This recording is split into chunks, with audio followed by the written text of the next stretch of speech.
santa palavra de Deus, muito especificamente na manhã de hoje, é um assunto que nos remete a retornarmos sempre para a palavra, porque a lição de hoje é justamente um ataque direto a fundamentação bíblica, a veracidade, ou a objetividade de tirar a veracidade da palavra, e nós, como igreja do Senhor, como uma agência que tem como objetivo de protestar tudo aquilo que é contra o reino, que é contra a palavra do Senhor, nós temos convicções plenas, que ainda que os ataques se levantam contra a palavra, mas nós, a agência que Deus instituiu na terra, para obedecer,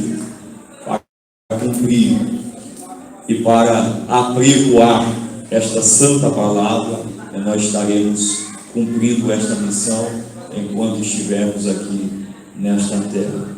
Amém, meus amados irmãos? Eita, põe para mim no início da apresentação, por gentileza. Só aqui, ó.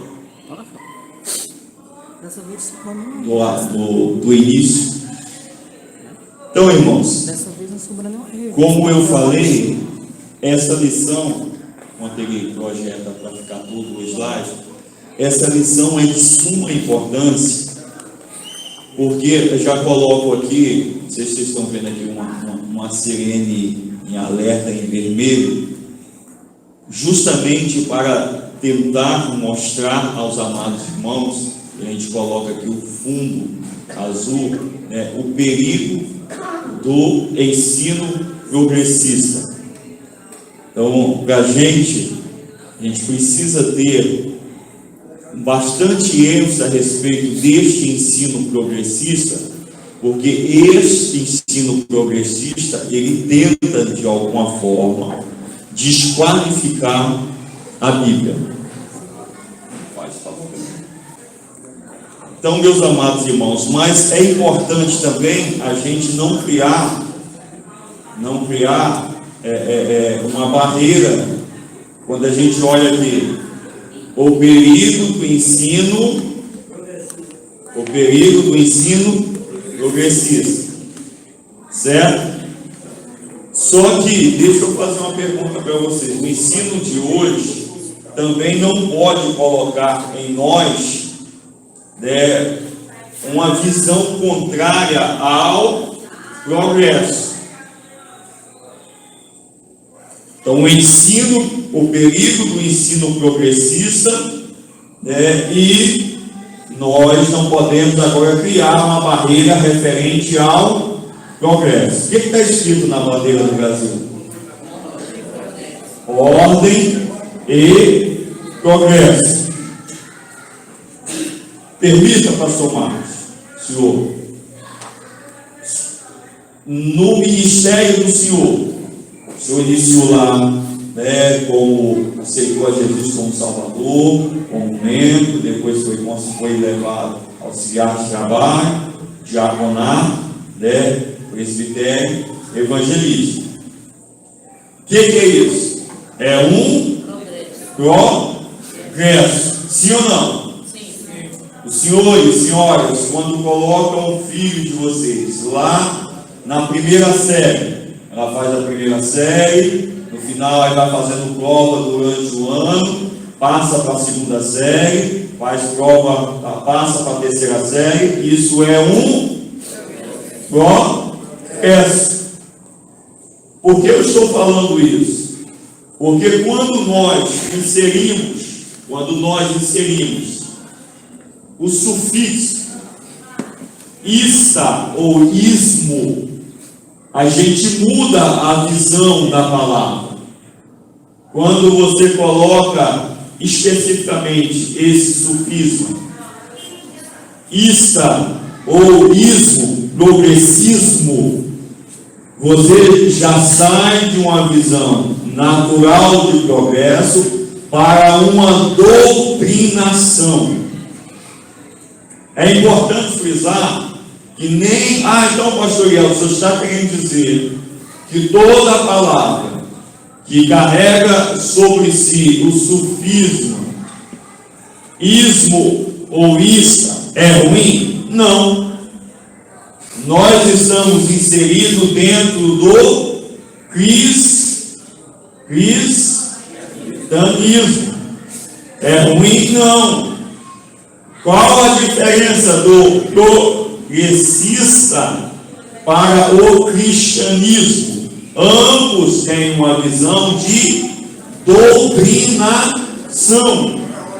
Nós, inseridos dentro do cristianismo, nós somos doutrinados a seguir tudo aquilo que Jesus ensinou.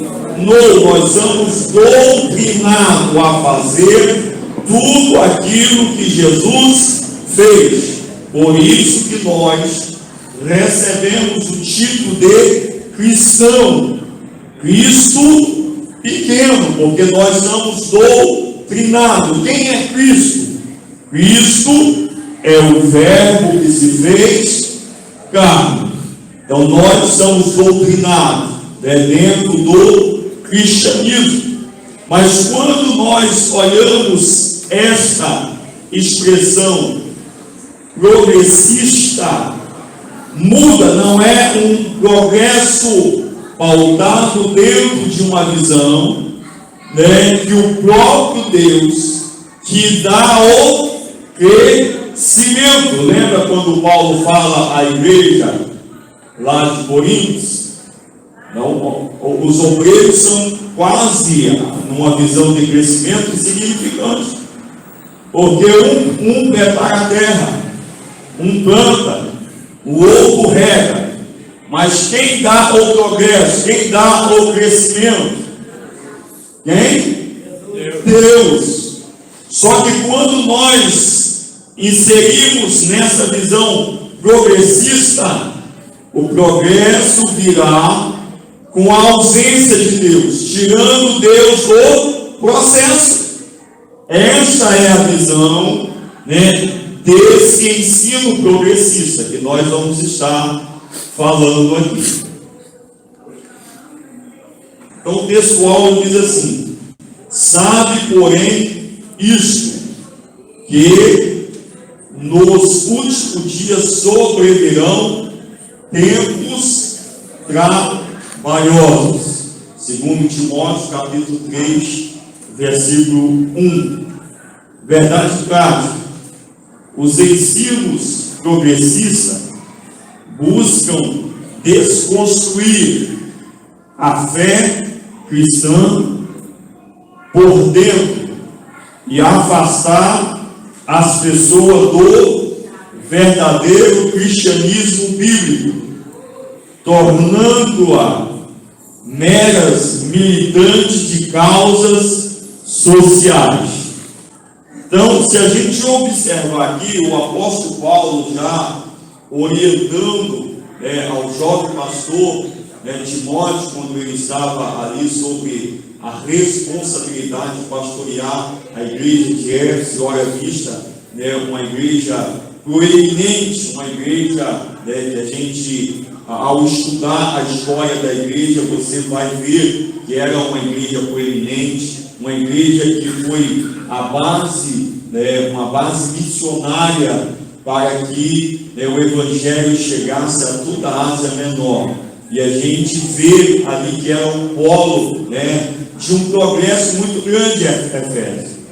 A cidade de Éfeso era uma cidade próspera, tinha ali uma das 7 maravilhas do mundo antigo, era uma cidade que carregava em si uma possibilidade grande. Tudo que se apresentava em Éfeso ganhava uma repercussão muito grande. E Paulo, quando ele coloca aí o jovem pastor Timóteo, ele vai falar já lá, bastante tempo atrás, mais aí uns 1900 anos, vamos colocar aí por alto, aproximadamente, a gente já vê nitidamente a preocupação do apóstolo Paulo concernente a esse cuidado. E E ele fala aqui especificamente para o pastor Timóteo: sabe, porém, isso, que nos últimos dias sobrevirão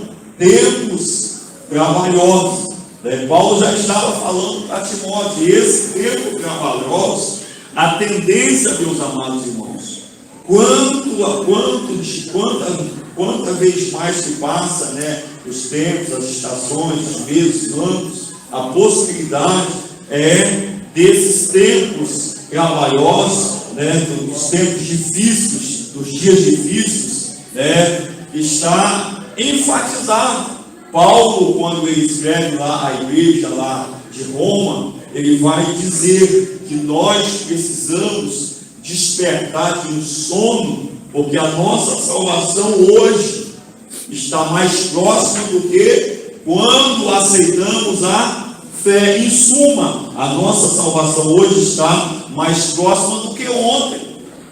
Mas com isso também, com hoje, há uma grande tendência de ter menos heresia do que o amanhã, porque nós temos observado que tem se levantado constantemente esses tempos trabalhosos, e com isso a gente vai observar nitidamente que eles estão tentando de alguma forma desqualificar aquilo que é o nosso manual, aquilo que vai nos direcionar para cada vez mais estarmos fazendo aquilo que Jesus fez, ensinou e que nos orienta também, não só a fazer, mas também a levar, a pregar essas doutrinas que são as doutrinas verdadeiras. Porém, na verdade prática, a gente observa aqui um conceito muito usado,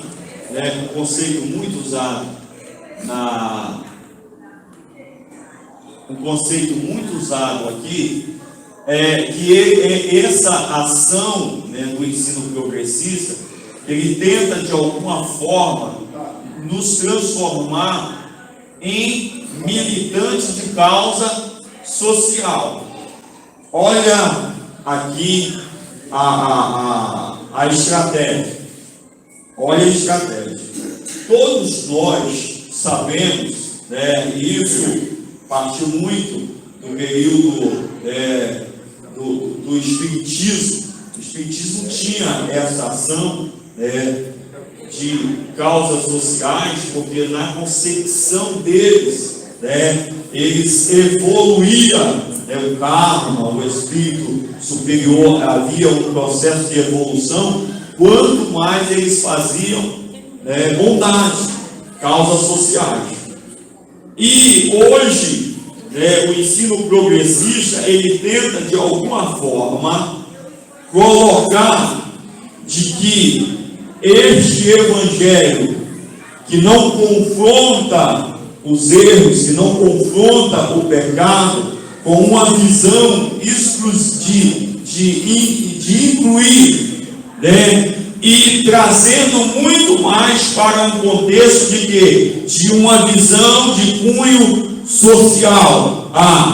Para eu estar bem socialmente, eu preciso concordar e compactuar com tudo, porque tudo é relativo, não existe uma verdade absoluta. Nenhum de nós podemos, dentro de uma concepção social, achar que está com a verdade absoluta, mas isso impacta diretamente o nosso credo. Por quê? Porque nós acreditamos na palavra como verdade absoluta. E qual a objetividade deles conseguir? Colocando uma roupagem de cunho social. Porque você quer ver? Você ganha as pessoas. Eu não quero campar para esse lado. Mas quando a gente vai estudar o conceito progressista, ele entra em todos os ramos da sociedade. Vocês querem uma coisa? A fundamentação ou a base sustentatória para criar uma proeminência, política, ela está muito mais no conceito de militância. E militância no cunho social, de dependência. Se eu consigo transmitir a vocês uma certa dependência à minha pessoa, tudo que eu pedir a vocês, eu tenho uma moeda de troca. Eu dou algo e vocês fazem aquilo. Então, essa visão progressista, ela tem um caráter de militância. Pastor Eliel, o senhor está querendo dizer que ações sociais não é boa? Não é isso. Mas nós não fazemos ação social para ser salvo. Nós fazemos ações sociais porque nós somos salvos. E isso é um reflexo da salvação que está em nós. Amém? Oh, aleluia. Quando o Espírito Santo transformou a nossa vida, ele projetou em nós sermos diferentes, cumprirmos a eficácia do Evangelho, não é só com aqueles que é próximo a nós, até com nossos inimigos. Amém? Essa é a objetividade do Evangelho. Então, o ensino progressista, ele tenta desconstruir a fé cristã por dentro, tirar as pessoas, afastar as pessoas do verdadeiro cristianismo bíblico, tornando-se em meros militantes de causa social. Então, aqui eu já falei, a palavra-chave é progressista ou progressismo, tá? Então, é importante a gente ter essa visão. Porque isso é importante? Porque a visão deles tem como caráter justamente de ideologia, doutrinar as pessoas contra a fundamentação bíblica. Essa é a visão ideológica do ensino progressivo. Fazer com que nós não acreditamos na palavra de Deus como verdade absoluta. Amém? A gente vai estar falando isso mais para frente. Aí agora ficou maravilhoso. E aí fica aqueles pontinhos, irmãos, fica lendo, acaba, tira um pouquinho a atenção. Tá bom? Deus continue abençoando poderosamente a tua vida. Amém? Então aqui, irmãos, nessa lição, nós vamos estar estudando. Daqui a pouco a gente vai ler também um pouco. Tudo foi tirado da lição, tá, meus amados? Mas daqui a pouco a gente vai falar um pouco aqui também na lição. Então, essa lição 3 é o período do ensino progressista. Nós vamos estudar 3 pontos. Aqui está falando sobre a descaracterização do cristianismo. Então, tirar a característica do cristianismo, as teorias progressistas e refutando o ensino progressista. O objetivo da lição, sempre iniciando com uma ação, com um verbo, e este verbo especificamente está linkado lá na verdade prática. Então, depois que você pegar no final da revista e pegar aquela verdade prática, assim, não, vou praticar isso aqui, você consegue alcançar toda a objetividade da lição. Por isso, tudo ali é verdade prática, é sintetizada toda a lição naquela frase. Se você conseguir colocar em prática aquela frase, você consegue alcançar os 3 objetivos da lição. Então, o primeiro objetivo é elencar os elementos que descaracterizam o cristianismo, está muito relacionado ao primeiro ponto, explicar as principais teorias progressistas e aplicar os elementos que refutam o ensino progressista. Isso aqui, irmãos, para os professores, isso aqui é muito importante. Geralmente, a escola bíblica dominical, as lições da CPAD, geralmente, tem umas outras que ela foge um pouquinho, com uma lição um pouquinho maior, ela vai até 4 pontos, mas geralmente, na maioria das lições, são 3 pontos, e os pontos, cada ponto com 3 itens. Então, cada objetivo da lição está especificamente ligado a um ponto, tá bom? Então nós temos aqui a introdução. Vamos ver comigo? Os ensinos progressistas. Ficou bem branco aqui. Os ensinos enfraquecem a autoridade bíblica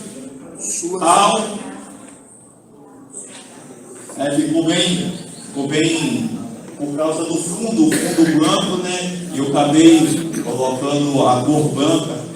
Mas vamos aqui, está dentro da própria lição. Vamos ler aqui a verdade prática então. Nessa lição veremos que o ensino progressista enfraquece a autoridade bíblica. Eu tirei tudo da lição. As suas heresias propagam que as escrituras contêm erro e que Deus não é soberano e que o sobrenatural é um mito.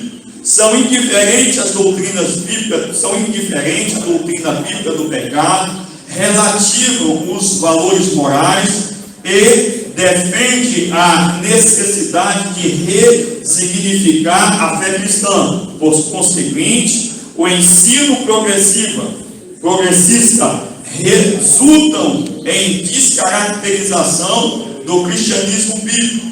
Nessa oportunidade, verificaremos alguns de seus heréticos conceitos por meio espirituais, pelos quais a igreja deve resistir os seus efeitos maléficos. Então a introdução aqui é uma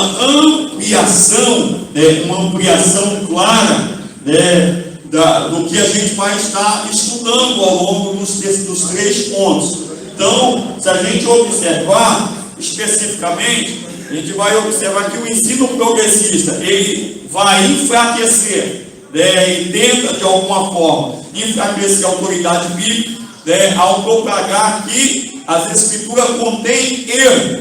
Então eles tentam de alguma forma passar que se ela contém erro, ela não é digna de credibilidade. Sim ou não? Você vai acreditar naquilo que contém erro?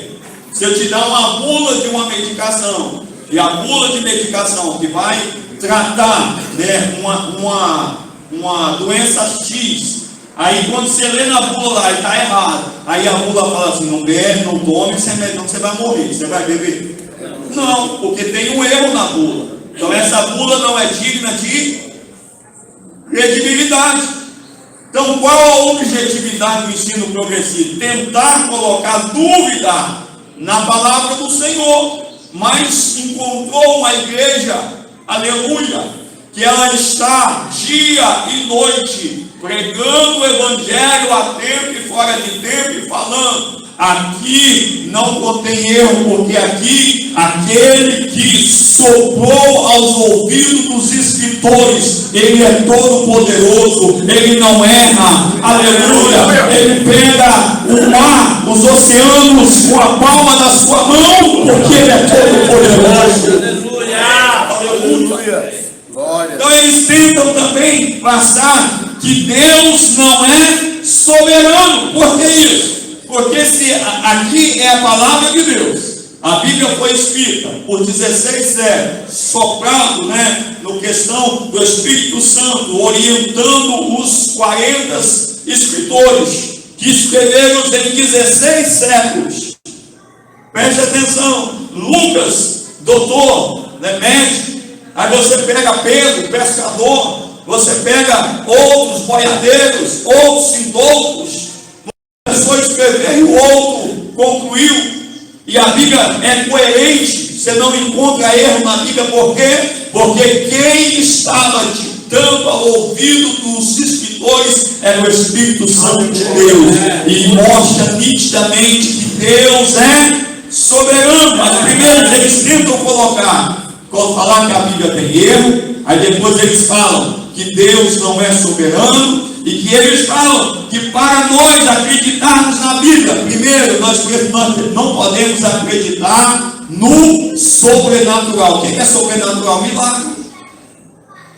Irmão, se eles tirarem, se eles conseguirem implantar que a Bíblia tem erro, que Deus não é soberano e que nós, para acreditarmos na Bíblia, teremos que tirar toda a parte de milagre que na concepção deles é mito? Como que Jesus nasceu? Foi milagre? Foi milagre?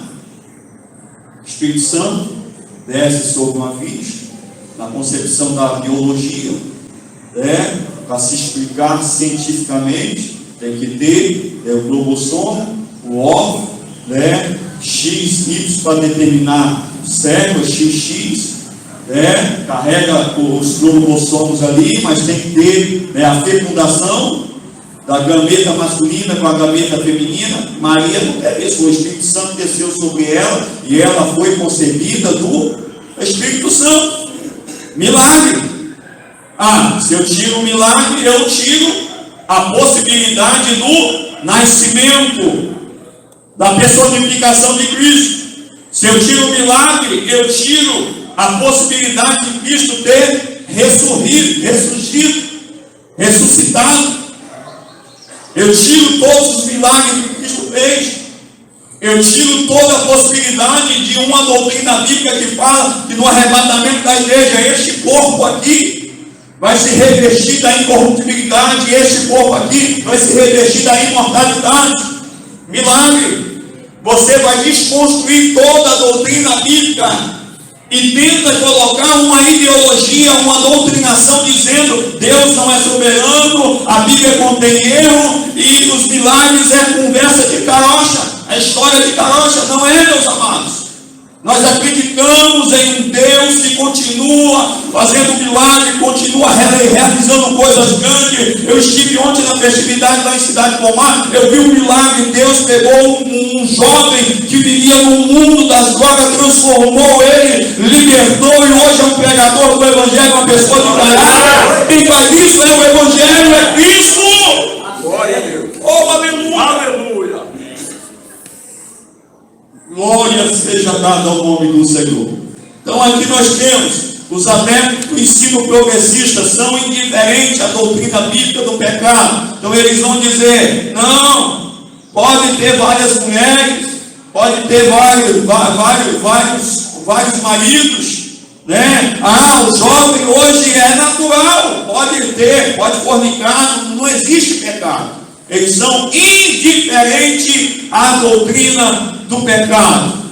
Eles vão relativar, fazer com que os valores morais sejam relativos. Um exemplo, se você chegar com um jovem, está lá na faculdade, aí numa conversa lá, numa rodinha, e um daquelas jovens pergunta para o jovem cristão, você já teve experiência sexual? O jovem fala, não, eu sou virgem porque eu estou me guardando com o cara. Você está de brincadeira? Que isso?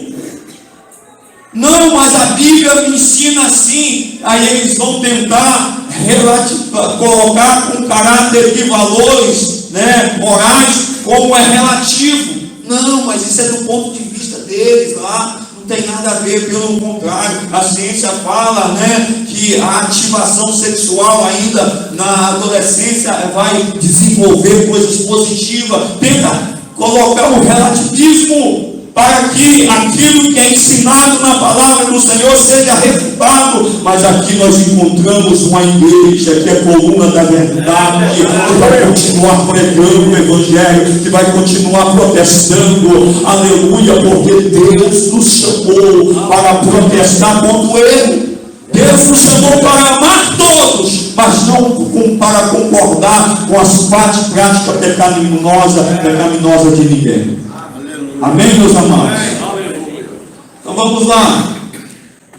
Introdução também, verificar alguns conceitos heréticos, progressistas, que a igreja deve resistir os seus efeitos maléficos. E nós temos observado esses efeitos maléficos que têm alcançado as nossas igrejas. Irmãos, nós precisamos voltar.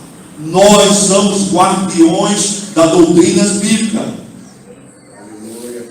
Vocês aqui, obreiros da casa do Senhor,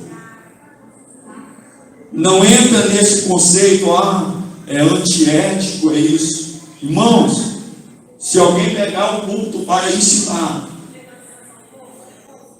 E falar que nem eu vi uma vez dentro da igreja, eu fiquei olhando assim, eu falei, Jesus amado, o pastor não vai fazer nada não? Não pegou o microfone e falou que Jesus expulsava um Deus, acho que ele citou no livro, ele citou naquela discussão, que Jesus expulsava demônio do espírito demoníaco. Se você está no culto e é o pastor, puxa logo o pai do e toma o microfone da mão dele. Você vai falar dentro da igreja, não, irmãos, uma vez salvo, salvo para sempre. Não, irmãos, a gente precisa refutar essas coisas. Não, nós estamos na pós-modernidade, agora não existe pecado, não. Falar isso para a igreja, irmãos, nós precisamos.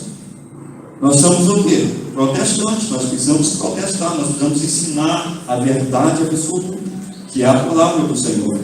Ah, não, mas o pastor Eliel não falou a maior bobeira aqui. Não vai ficar com vergonha de puxar o paletó do pastor Eliel, que ele é o vice-presidente. Quando o Eliel foi embora, no primeiro culto se pega e ensina todo mundo. Porque o pastor Eliel disse que está errado. Paulo, irmãos, Paulo, quando ele ensinava a igreja de Bereia, quem era Paulo? Escreveu só 3 epístolas.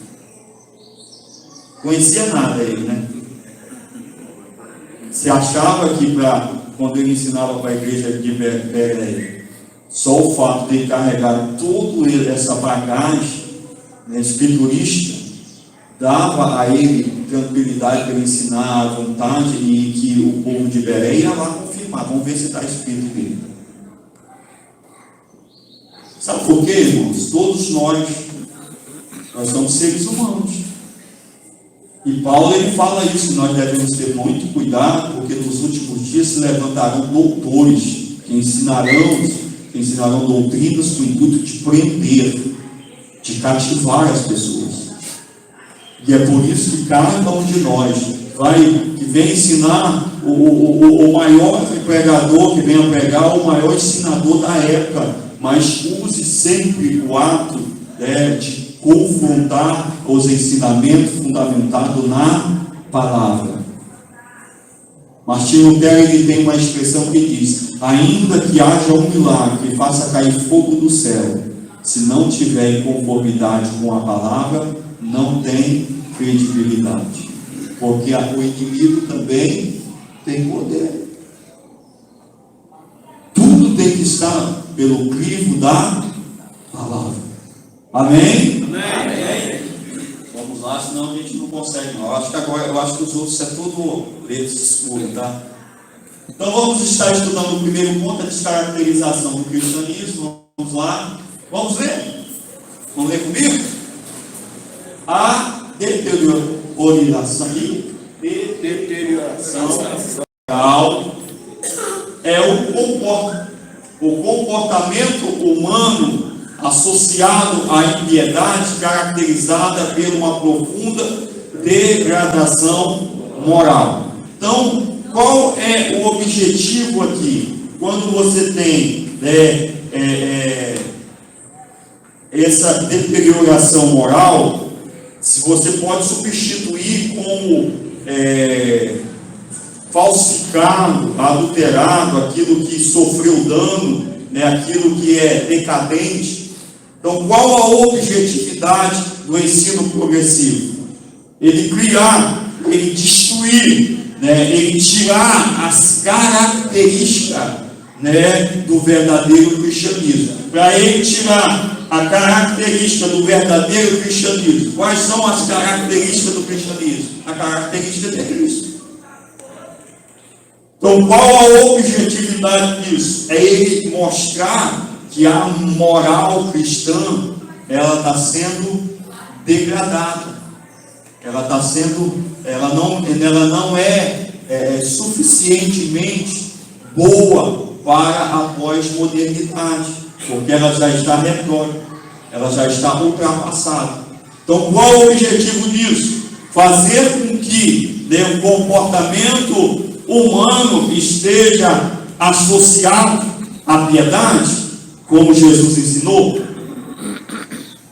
Não, eles tentam projetar associado à impiedade.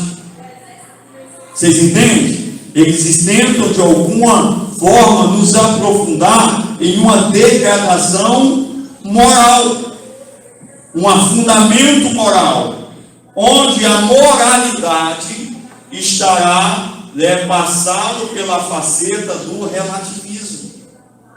Aí você fala assim, aí eu chego com o pastor Marcos, aí eu vou discutir uma doutrina bíblica com o pastor Marcos, aconteceu isso. Por isso que eu estou falando dos irmãos, nós precisamos tudo estar em conformidade com a palavra. Nós observamos isso sempre, não vou citar nome, mas uma pessoa muito proeminente do estado do Espírito Santo. Ele defendia de toda forma que pastores, ministros do Evangelho, pastores e evangelistas, não podia ser aceito a convenção de forma nenhuma se fosse divorciado. Isso foram anos, até que o filho casou com uma divorciada, que era o vice-presidente. Aí qual mudou? Não, mas é relativo. Então eu defendo, escute o que eu estou querendo dizer. Sou casado com a irmã Lidiane. Pela misericórdia do Senhor, 25 anos, que Deus tem nos abençoado. É a vida conjugal, é bênção. Mas também tem ou não tem? Ou só lá em casa que tem? Não, mas quando tem a divergência, a gente resolve como servo do Senhor, no perdão, na oração, e vamos caminhando até que a morte nos separe. Então a gente bate o pé, não. Aí quando acontece alguma coisa com o irmão Eliel, ele vira a cabeça, separa da irmã Mitiel e casa com uma mais nova, aí eu vou falar com o Marcos, não, mas isso é relativo, rapaz. Isso é do ponto de vista. Ele começa com esse negócio. Não, nós precisamos estar arraigados na palavra. Irmãos, eu não estou aqui contextualizando, falando o fato que aconteceu, que por isso que eu estou abordando aos senhores e senhoras algo de que a gente precisa estar fundamentado na palavra. Mas pastor Eliel, o senhor está querendo dizer então que a pessoa que aconteceu, não, cada caso vai ser avaliado individualmente. Nós vamos ajudar essas pessoas, acolher essas pessoas. Entenda, se a gente fala muito do contexto da homossexualidade, nós não vamos concordar, mas nós precisamos apoiar essas pessoas, se aceitar Jesus como Salvador. Nós vamos agora jogar. Não, irmão, nós vamos ajudar. Sim ou não? Sim. Assim como o heterossexual que quer viver uma vida de promiscuidade com várias parceiras, a igreja não permite. Nós também vamos corrigir e ensinar e ajudar. Sim ou não? Entra uma pessoa aqui que tem uma necessidade de estar aperfeiçoando pela fundamentação da palavra, nós vamos amar como Jesus amou. Jesus entregou a sua vida o quê? Para os santos? Para os sãos? Não, para os doentes, para os pecadores. Agora, isso não quer dizer que nós precisamos concordar. Nós precisamos estar orientando, ensinando na fundamentação da palavra. Intervenção, pastor. Se ele aceitar ajuda, né? Que a igreja ajuda para tentar ajudar, mas se ele recusar ajuda, aí... Mas isso em todos os quesitos, seja em todas as áreas. Vou dar um exemplo. Se os irmãos, eu, o irmão Eliel, partiu por esse caminho, exemplo, do erro, a igreja vai tentar me ajudar. Se eu não quero ser ajudado, nem Deus, que Deus vai acatar o livre-arbítrio de cada ser humano. Tá bom, meus amados irmãos? Mas é importante que nós, na pregação do Evangelho, nós pregamos uma verdade absoluta. Mas a igreja sempre é acolhedora. A igreja sempre vai acolher as pessoas, não as suas práticas. Amém? Vamos lá. Então, o segundo ponto é a erosão da ortodoxia. O ensino progressista representa um ataque à ortodoxia bíblica.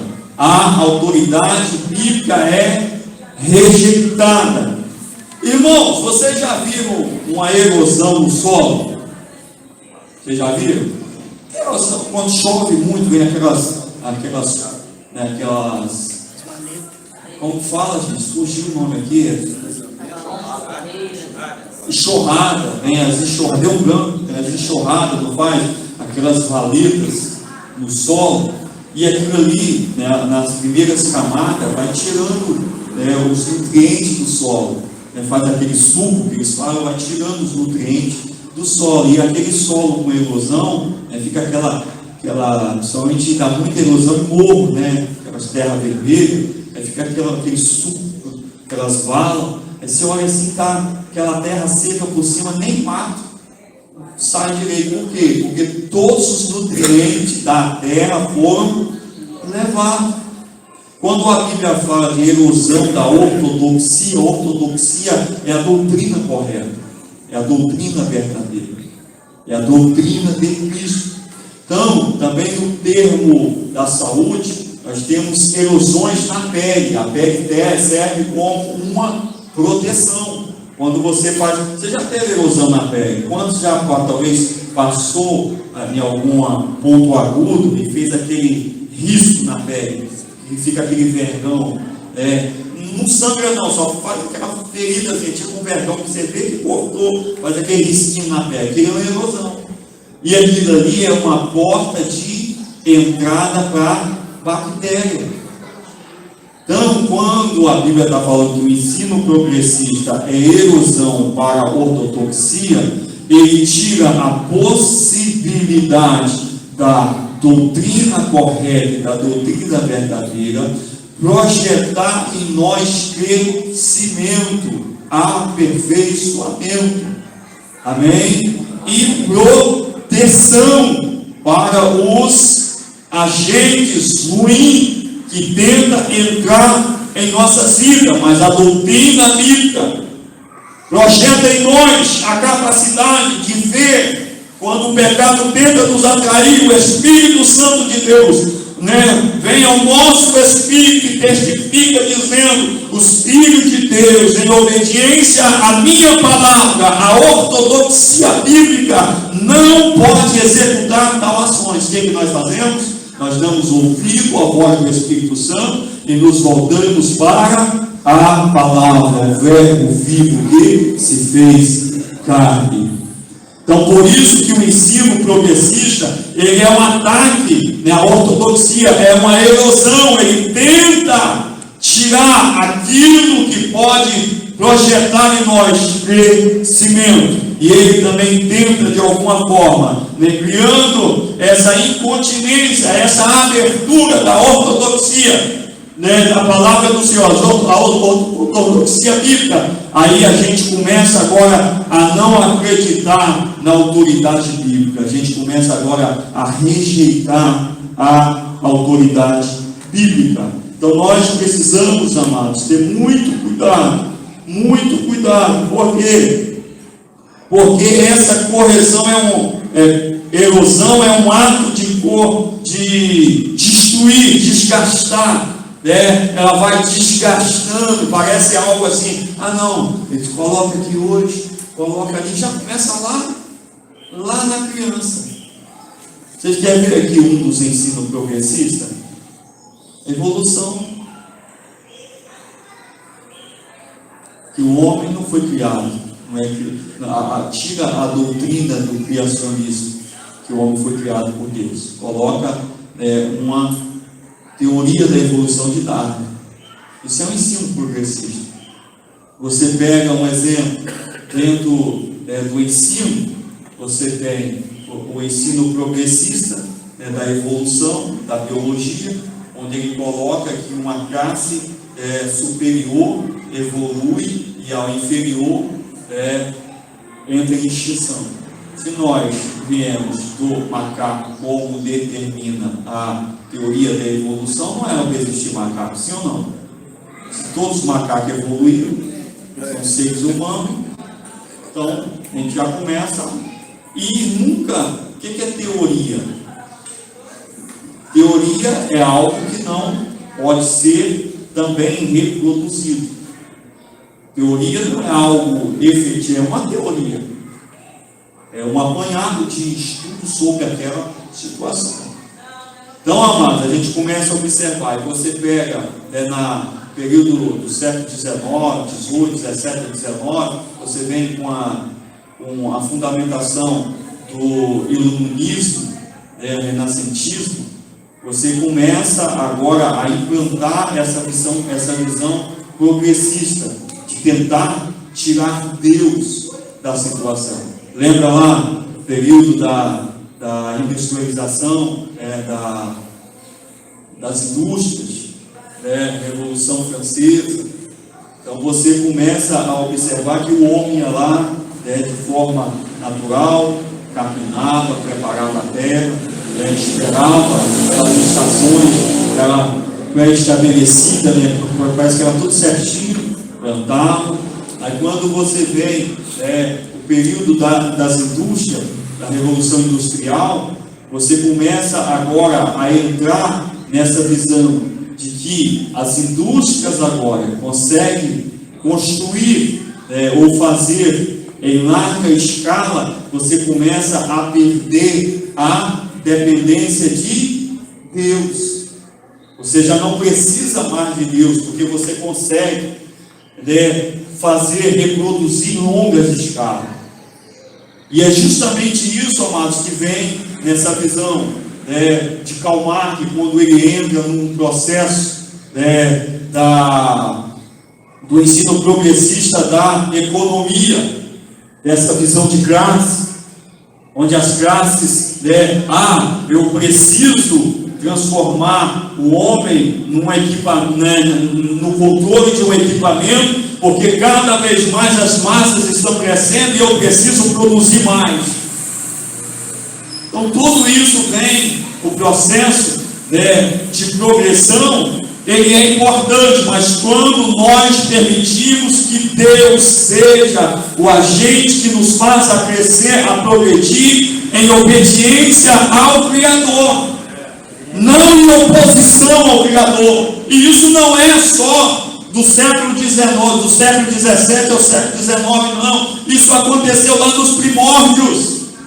Gênesis capítulo 11, você vai observar uma visão progressista, onde os homens dizem assim: vamos construir uma torre e vamos chegar ao céu, vamos ser parecidos a ele. Isso aconteceu com os homens na torre de Babel, na confusão das línguas. Isso aconteceu também numa visão de querer ser maior do que Deus, o próprio Satanás. Subirei, estarei acima dele. Não, querido, nós somos criaturas, só existe um Criador que deve ser adorado, magnificado.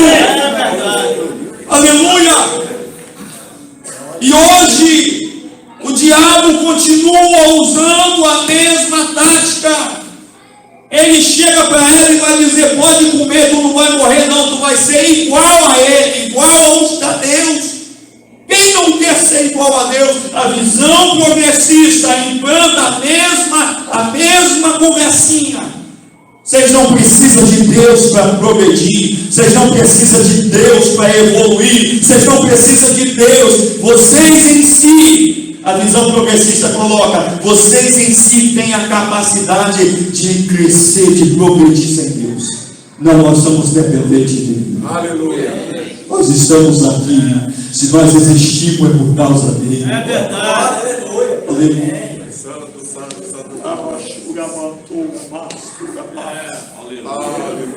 Enquanto estivermos aqui, nós vamos defender a sacrossanta palavra. É verdade. Assim como os nossos pais da igreja fez, tombaram, se foram, martirizaram, mas não negaram a fé, permaneceram firmes. E o Evangelho chegou a mim, aos senhores e senhoras, porque homens e mulheres não negaram a fé, mas mesmo diante do Coliseu, mesmo diante da fornalha, mesmo diante de ser cerrado vivo, eles não negaram a fé, mas eles continuaram pregando o Evangelho que liberta, o Evangelho que transforma, o Evangelho que salva, o Evangelho que vai nos levar para morar nas mansões celestiais. Corrupção da fé. Os hereges cativam as pessoas por meio de sedução e do engano. Os pecados morais são tolerados. Lembra lá? Ali tem o que é isso aqui? Isso consegue camuflar a verdadeira face. Então, amados, os heréticos, eles cativam as pessoas por meio de sedução e do engano, a mesma tática. O diabo fez com Eva, o diabo fez com Jesus, e o diabo continua fazendo. E vocês sabem onde nós somos mais atacados por esse ensino progressista? No centro universitário. No centro universitário, eu converso muito com a minha filha. E eu falo com ela, que minha filha, muito cuidado. Porque o ensino marxista, ele tenta desconstruir a fé cristã. Mas nós fomos colocados como sal da terra e luz do mundo. Sal, ele tem um ato de conservação. Nós precisamos ser igual Paulo, ainda que ele nos coloca no centro universitário da mitologia grega, lá no Areópago, mas nós não seremos influenciados, nós vamos influenciar. Por quê? Porque a verdade absoluta está com a gente. Amém? Amém. Então não vamos, meus amados, permitir de forma nenhuma que os heréticos venham nos seduzir, venham nos enganar. O diabo não falou com Jesus? Não, citou a Bíblia, Salmo 91. Jesus sempre refutando com a palavra. Mas a última ele falou assim: não, está vendo tudo isso aqui, eu te dou tudo, só me adorar. Então, engano, amados. O pecado, ele não vem com todos os seus atos maléficos, não. Ele se apresenta para a gente como o ato que traz prazer, satisfação à nossa carne.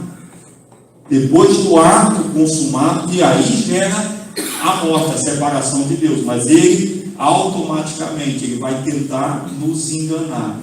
E especificamente, no centro universitário, porque quando nós adentramos no centro universitário, muitas das vezes nós estamos ali à busca de uma realização de um sonho, sim ou não? E quando você está no momento de realização de sonhos, cuidado, que é a oportunidade que o inimigo se apresenta para tentar te dar a rasteira. Lembra lá de José? Quando ele começa a ter proeminência dentro da casa de Potifar, que o Potifar falou assim: tudo aqui você tem domínio, com exceção a minha esposa. O que a esposa fez? Tentou tirar e roubar ele, mas ele permaneceu firme. O que aconteceu? Deus o honrou. Então não vamos permitir que o engano, não vamos ser seduzidos pelo engano e nem permitir que os pecados morais são tolerados. Isso aqui, amado, principalmente nós, obreiros da casa do Senhor, dirigente, muito cuidado, porque hoje nós estamos vivendo uma época em que os pecados morais têm sido tolerados dentro da igreja, e o problema todinho é que todos nós estamos interligados. Nós somos membros do corpo de Cristo. E ontem eu cheguei em casa, precisei até tomar um remédio, que comecei com uma dorzinha na garganta, uns 2 dias, eu sou difícil tomar remédio. Eu gosto de dar remédio para os outros. O profissional de saúde, eu acho que é assim, dá remédio para os outros, mas ele... E eu fui ontem lá na cidade de Palmar, na festividade, quando eu cheguei em casa, meu ouvido estava doendo. Ele da garganta, começou a doer o ouvido, e se doeu a cabeça. Se der fé, dói o corpo todo, porque um órgão, quando ele está doente, ele prejudica todo o corpo. Nós, obreiros da casa do Senhor, especificamente nós, o exercício da liderança, não podemos tolerar os pecados morais. Por quê? Porque os pecados morais tolerados dentro da igreja, ele acaba com a igreja. Sabe o que o inimigo fazia antigamente? Rapaz, acho que não vou nem conseguir concluir. Mas vamos pegar aqui a última para a gente pular. O inimigo, antigamente, ele vinha na igreja para acabar com o culto. Os mais antigos vão lembrar disso. Quantas vezes diácono tentava pegar, não, a pessoa com facão, nosso segundo dirigente Carapina 2, segundo dirigente Carapina 2, estou falando isso, que ele já falou isso ao público, então não é. Ele arrancava da arma, atirava no alto-falante de frente de Carapina 2. Quantas vezes ele foi lá para parar o culto? Hoje o que ele é? Segundo dirigente da congregação, que é o Evangelho transforma. Então, irmãos, só que o diabo, ele sabe.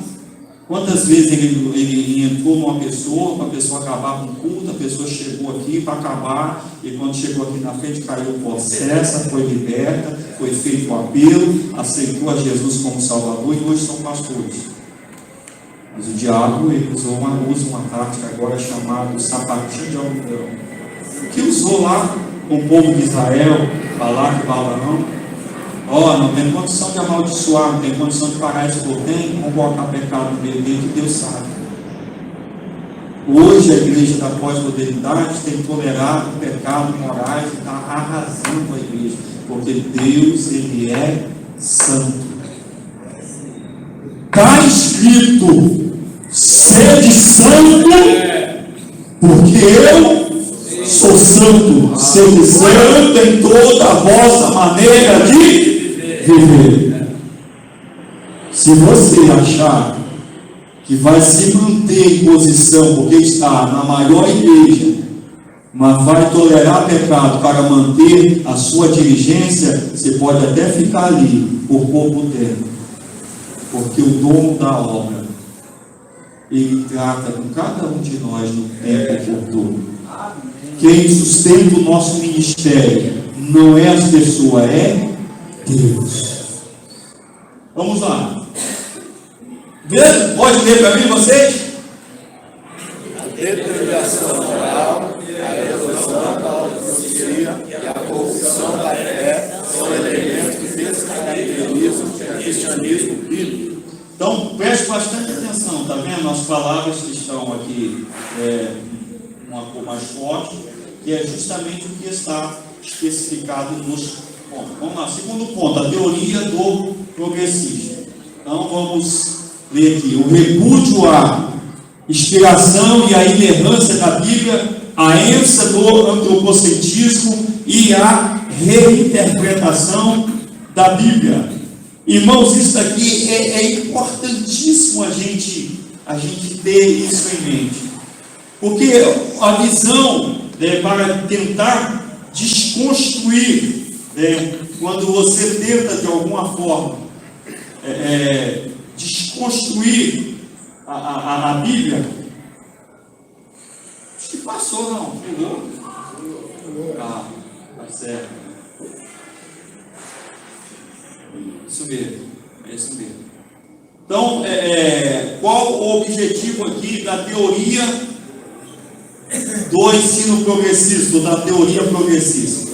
E olha, interessante que é teoria. Eu não quero entrar muito nesse sentido, porque quando uma teoria, para ela tornar-se objeto específico de ciência, ela deixar de ser como se fosse um projeto. Você tem um projeto, o projeto ele só torna efetividade. O seu projeto dessa igreja, quando? ele só vai realmente deixar de ser projeto quando há a efetivação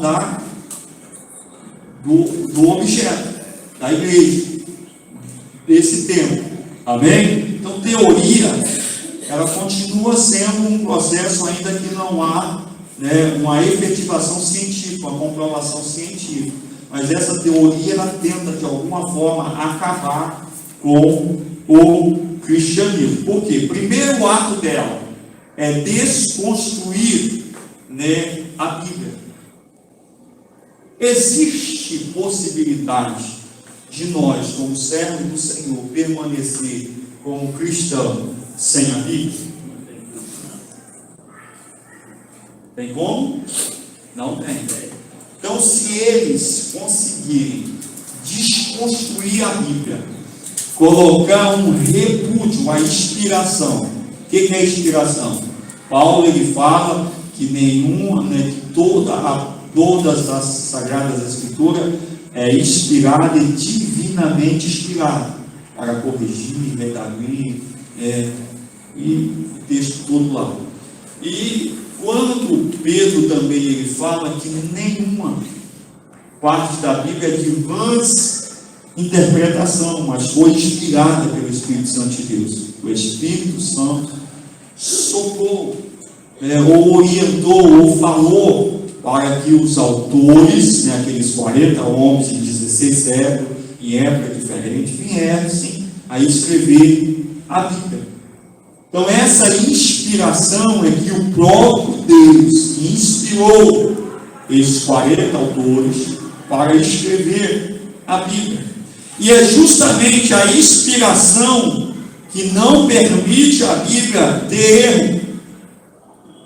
Porque se não tivesse um Deus todo-poderoso, soberano, orientando aquilo que deveria ser escrito, claro, na particularidade de cada escritor, porque quando você escreve, né, você está escrevendo, tem a particularidade de cada autor, mas ele está sendo orientado, inspirado pelo Espírito Santo de Deus. E é por isso que a inspiração não permite ter erro. Por isso que a Bíblia ela é inerrante.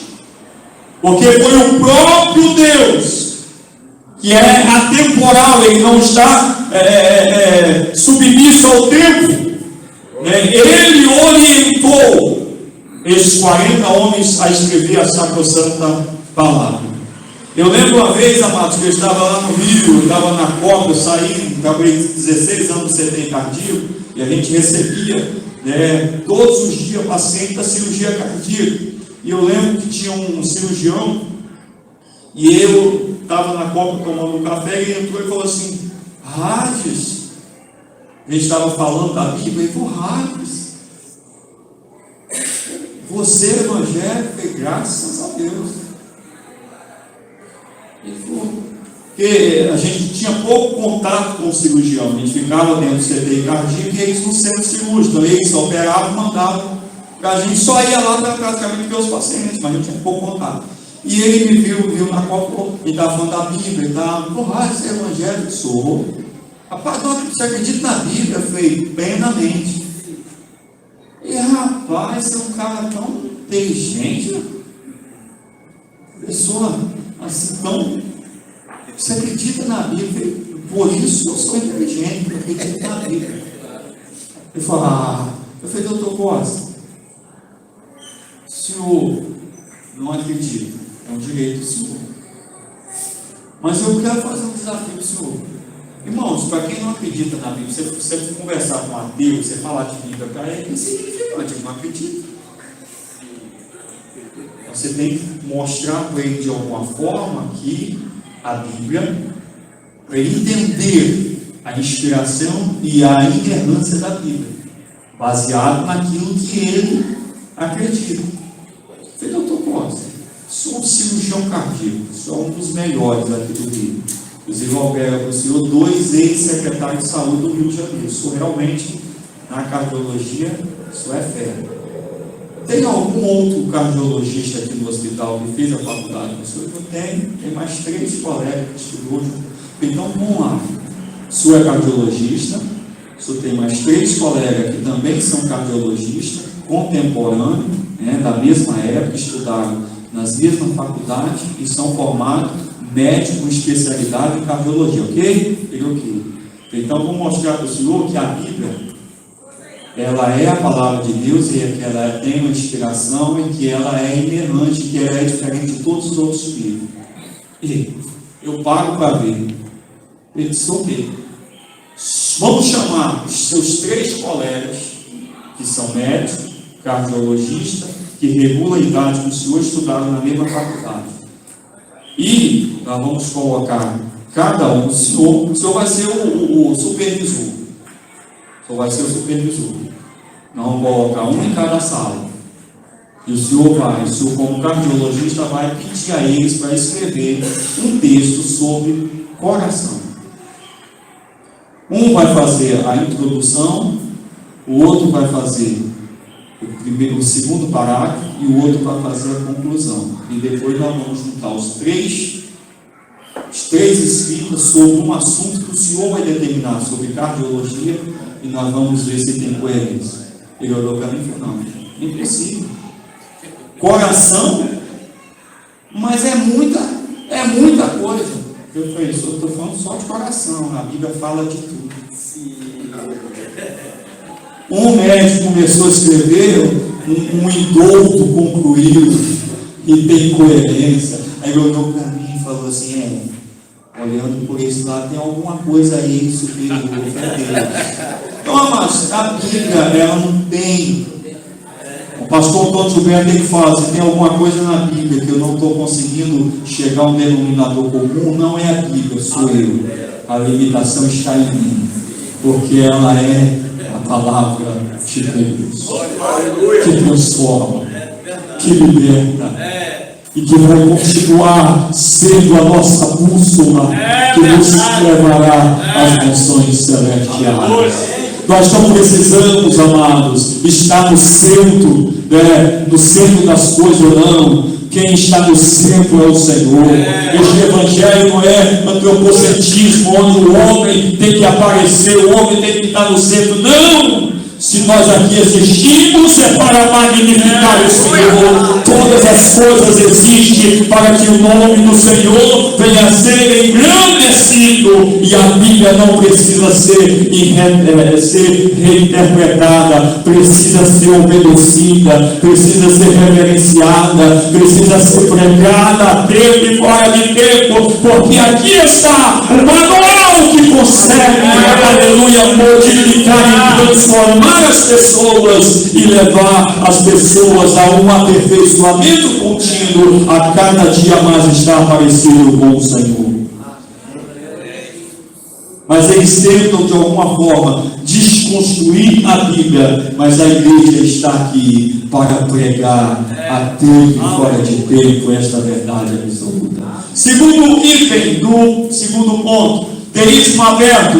Nessa teologia, Deus é limitado, não conhece o futuro, nem exerce o controle sobre o universo. Então, o teísmo aberto, ele tenta de alguma forma passar, meus amados, tentar tirar tudo aquilo que nós conhecemos, né, que nós aprendemos desde lá, do início da nossa caminhada cristã, que Deus, Ele é Criador, Ele é onipotente, onisciente, Ele é eterno.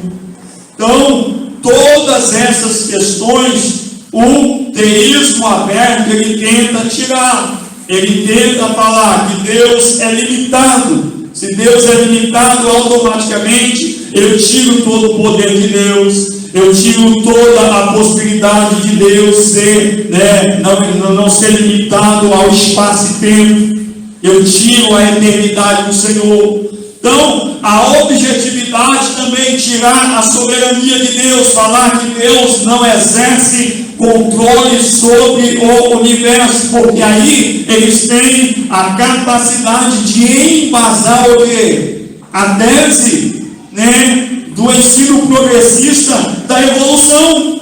que o universo foi e o processo evolutivo, não criado por Deus. Qual o objetivo nisso? Quando você limita Deus, você coloca Deus em um estado limitado, você tira o Todo-Poderoso, tira o todo-poder de Deus, e Deus se vai apequenar ou ficar na mesma estatura da criatura. Ele deixa de ser criador para ser semelhante à criatura. Não, mas nós adoramos o Deus Todo-Poderoso. Quando eu leio o Salmo 139, eu vejo as características, os atributos de Deus, apresentando ali no Salmo 139, os 4 atributos específicos que a gente mencionou aqui. Então, amados, nós precisamos estar estudando a palavra do Senhor, porque quando você tem uma sociedade que você tenta de alguma forma tirar, colocar Deus em um estado limitado, que não conhece o futuro em detalhe, não exerce o controle absoluto sobre o universo, nem sobre a vida, então automaticamente aí eles vão dizer: não, tudo que está acontecendo aqui é pautado na lei da natureza, não existe esse negócio de Deus. Então o teísmo aberto, ele tenta desqualificar a Deus, e eu costumo dizer, esse é um pensamento meu, tá? Se vocês discordar, tem todo o direito. Eu costumo dizer que o teísmo aberto é pior do que o ateísmo. E o ateísmo, ele nega Deus. É radical, ele nega a Deus. Mas quando acontece algo sobrenatural, eles percebem que há uma força superior, que é Deus. Seria semelhante a que Jesus falou. A igreja, uma das igrejas da Ásia, frio e quente. O morno, ele tenta ficar meio, entendeu? Ele existe, mas não é Deus. Porque se você tira a soberania, você tira os atributos soberanos de Deus, é um Deus ajuda. Exemplo disso é aquele Augusto Cury, ele era um ateu. Você vê, quando ele começou a estudar a vida de Jesus, aí ele passou a acreditar, Perfeito. Perfeito. E interessante que o senhor colocou com bastante clareza, Augusto Cury, ele começa a estudar como uma ferramenta científica. Ele vai estudar Cristo como Cristo histórico, mas no ato do estudo, como Cristo histórico, ele percebe que um homem comum não poderia de forma nenhuma fazer o que Cristo fez. E aí começa o exercício, a fé vem pelo ouvir, o ouvir pela palavra, e hoje é o servo do Senhor. Então, é por isso que eu falei, o ateísmo, ele é frio, então ele nega, mas quando acontece algo que a ciência não consegue explicar, ele, vocês entendem? Já o teísmo aberto, ele fala, não, é Deus, mas é quase no mesmo nivelamento do ser humano. Algum dos irmãos quer acrescentar, das irmãs quer acrescentar alguma coisa? Fique à vontade, só eu estou falando aqui. Vocês estão entendendo a lição? É um assunto, amados, que não é muito o tema da lição. É um assunto que não é tão recorrente dentro e essas sutilezas, justamente com o intuito, eles usam uma terminologia diferente, mas como se diz assim, a capa não é talvez tão próximo da igreja. É o perigo do ensino progressista. Mas quando você abre, você vê que é próximo, eles estão tentando tirar tudo que nós acreditamos. Vocês entendem?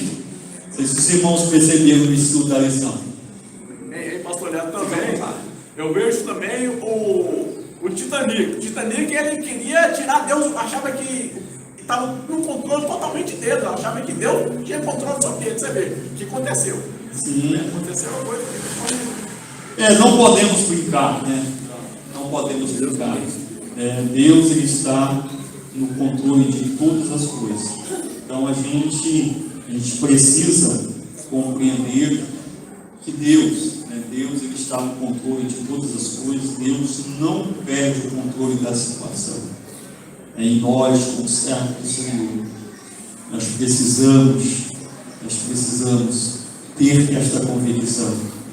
Ainda que nesta vida, talvez tudo parece que está contrário ao posicionamento da igreja, mas a Bíblia fala: ser fiel até a morte, dar-te-ei a coroa. O que eles tentaram tirar de você, como igreja? A vida. Deus vai te dar a coroa da... O que é a coroa da vida? A vida eterna. Aquele que é fiel, ele pode perder a vida aqui, mas o Senhor nos permitirá adentrar em uma vida de eternidade a eternidade. Quantos têm essa convicção? Amém. Glória a Deus. Tem pastor Zé, você naquele é o exemplo, né? Sim. Só foi até onde Deus permitiu. Sim, nós temos vários exemplos, vários exemplos de homem. Tem Belsazar, que aí a mãozinha escreve lá, agora acabou. Então temos vários exemplos bíblicos, que nós precisamos de alguma forma entender, que nós somos limitados, mas Deus, Ele é soberano. Há uma expressão de um teólogo alemão, Tillich, que diz assim, que a idolatria é quando nós colocamos o que é relativo no lugar do absoluto. Quem é absoluto? Deus. O resto é resto. Tudo pode ser relativo a partir de um ponto que você tem um absoluto. Então todos, absoluto é Deus, todos nós somos relativos em detrimento a Deus. Deus é absoluto e nós precisamos seguir o absoluto que é Deus na fundamentação da sua palavra. Quando eu coloco casa, filho, estudo, posições no lugar de Deus, é uma idolatria. E quando eu entro para este campo do ensino progressista, eu tento tirar Deus e colocar o ensino, as teorias no lugar de Deus, eu entro também especificamente nessa visão de Chico como um ato de idolatria. Vamos andar mais um pouquinho. A teologia, aí, irmãos, na verdade você tentar tirar o mito, alguém lê para mim que eu não consigo. Demitologização, nome difícil. Na verdade é quando você pega um teólogo alemão que era Último, e tem alguém aqui que faz faculdade na Unidos? Não. Eu tive o privilégio de passar por lá, mas depois de vários seminários, eu fui lá para fazer a convalidação. Muito cuidado, irmãos. Muito cuidado. É importante estudar, é importante. Mas teologia, nós fazemos teologia para aplicação pastoral, para ensinamento da igreja. Você vai fazer teologia? Mas pastor Eliel, o que você foi lá então e fez? Eu fiz porque eu tinha pensamento. Quando eu estava no Rio tentando vir para cá, não estava conseguindo vir, eu ia fazer uma prova para sair da área de saúde da Marinha e entrar na parte de capelania, que é a parte religiosa da Marinha. Então aí você precisa ter bacharel em teologia reconhecido por uma faculdade, pelo MEC. Aí eu fui lá e fiz. Mas nós precisamos ter bastante cuidado, porque a faculdade hoje, que ela tem reconhecimento do MEC, ela é uma faculdade pautada em base de ciências humanas. Então ela visa muito mais você preparar o teólogo não para o exercício da ortodoxia bíblica, da ortopraxia, que é a prática da doutrina bíblica, mas muito mais para a face, o conceito, né, das faces sociais. Por exemplo,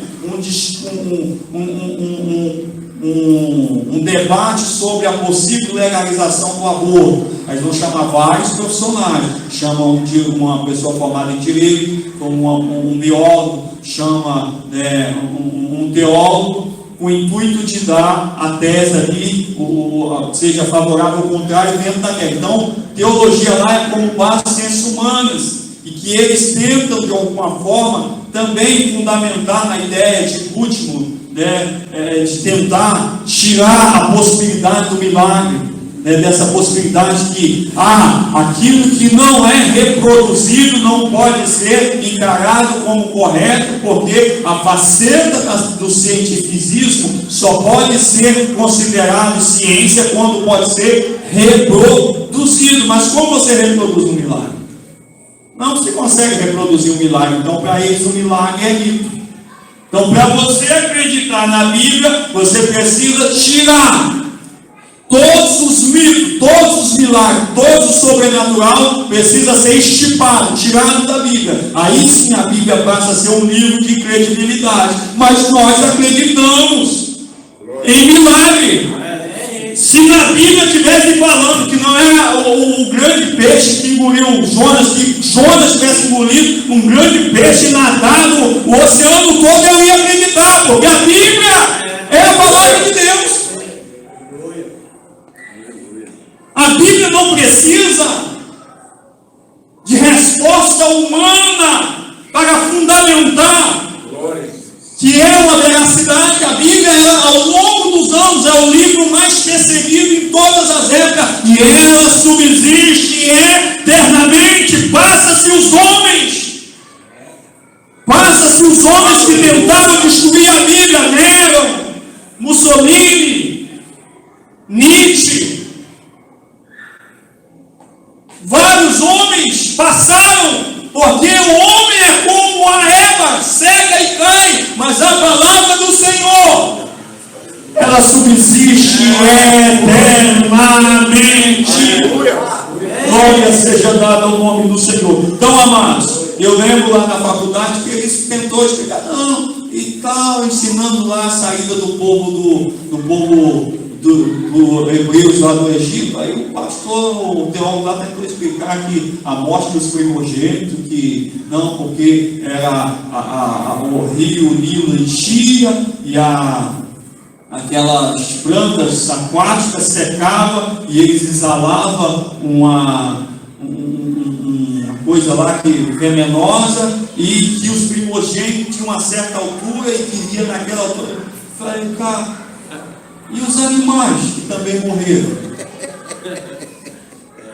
Mas depois ele entrou lá que a Bíblia fala que os judeus passaram em pé seco e tal, e que não aconteceu, que aquilo ali era que a maré, uma vez por ano, pela lua, ficava mais baixo mesmo, e que as pessoas conseguiam passar. Eu falei, tu está me falando que houve outro milagre.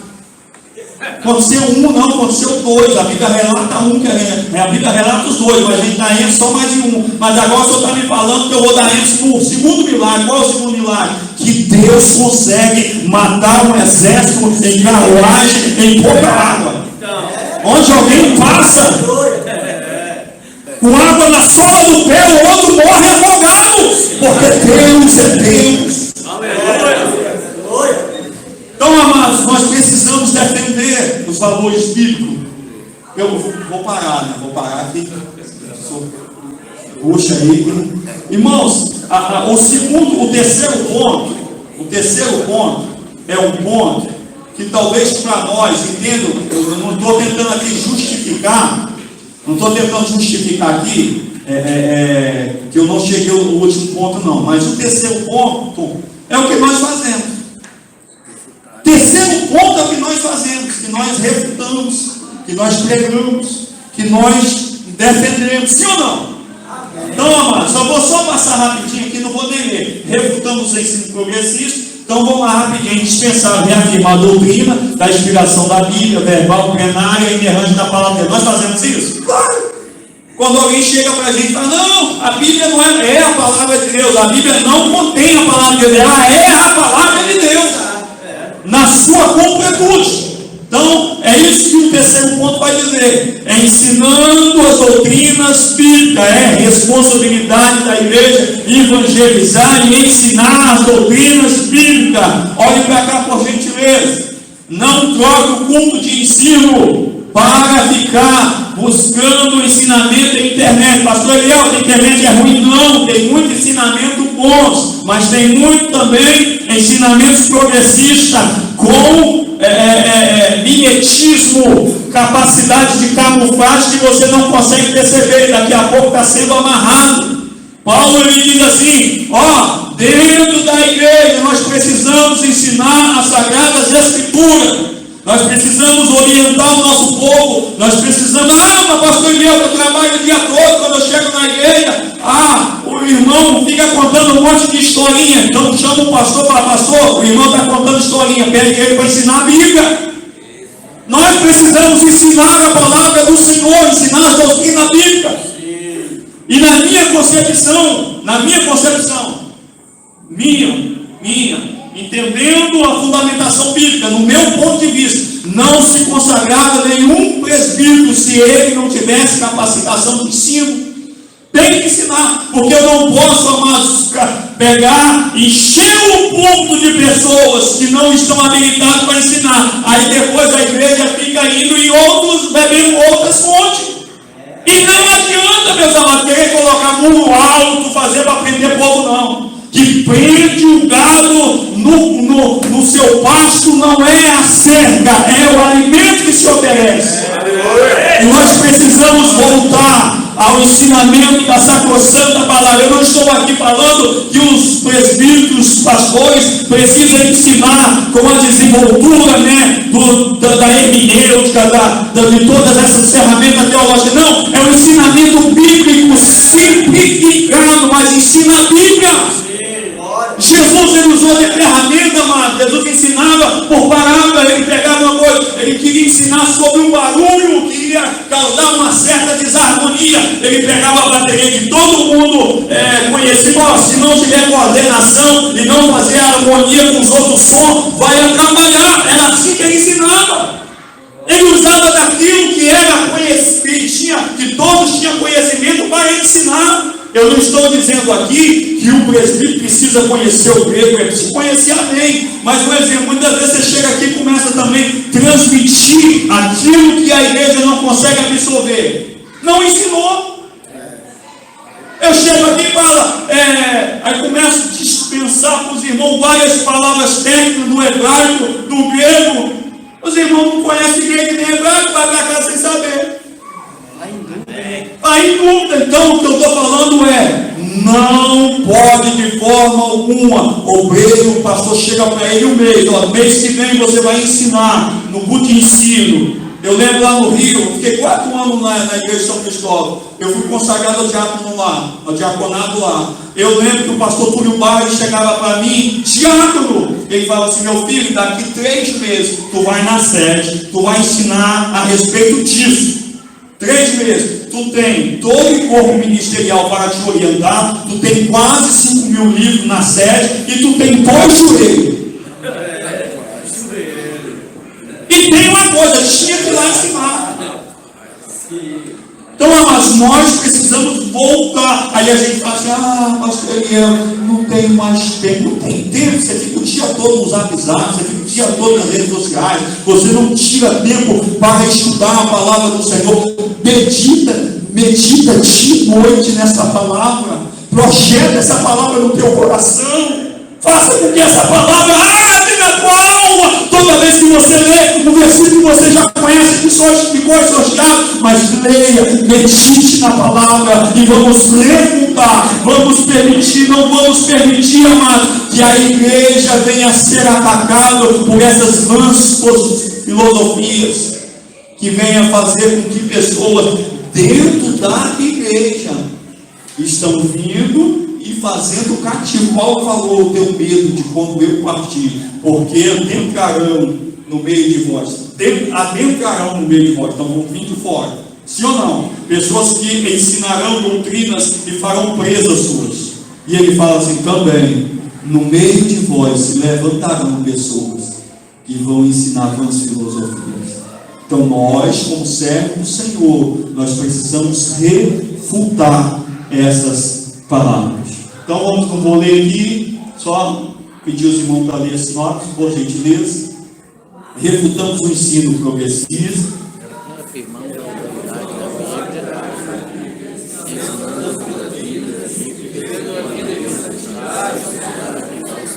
e vivemos uma vida de santidade ao Senhor. Irmãos, para eu concluir aqui, eu vou dizer uma coisa para vocês. Conversão nos tirou do mundo. Sim ou não? Você estava no mundo. O que é uma conversão? Tomar uma posição diferente é a mesma fundamentação do arrependimento. Te tirou do mundo. Santidade tira o mundo gradativamente de nós. Santidade vai tirando de nós as nossas ações que fazíamos no mundo.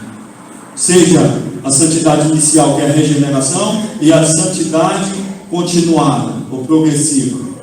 Então é importante isso, amado. Então nós precisamos viver uma vida de santidade, porque sem santidade ninguém verá o Senhor. Então a conclusão: a postura da igreja não deve ser de inércia, ficar parada, aceitando tudo, mas de resistência à iniquidade. Eu concluo com este versículo, que para mim é um versículo que fala muito na pós-modernidade. Os quais, conhecendo os juízos de Deus, que são dignos de morte, os que tais coisas praticam, não somente as que fazem, mas também as que consentem os que fazem. Se nós permitirmos aqui ensino progressista dentro da nossa igreja e não protestarmos contra o erro, contra o pecado, nós também estaremos dignos da mesma morte, porque morre o que faz e morre o que se consente. E o problema todo que o pecado hoje de omissão está sendo maior do que o de comissão.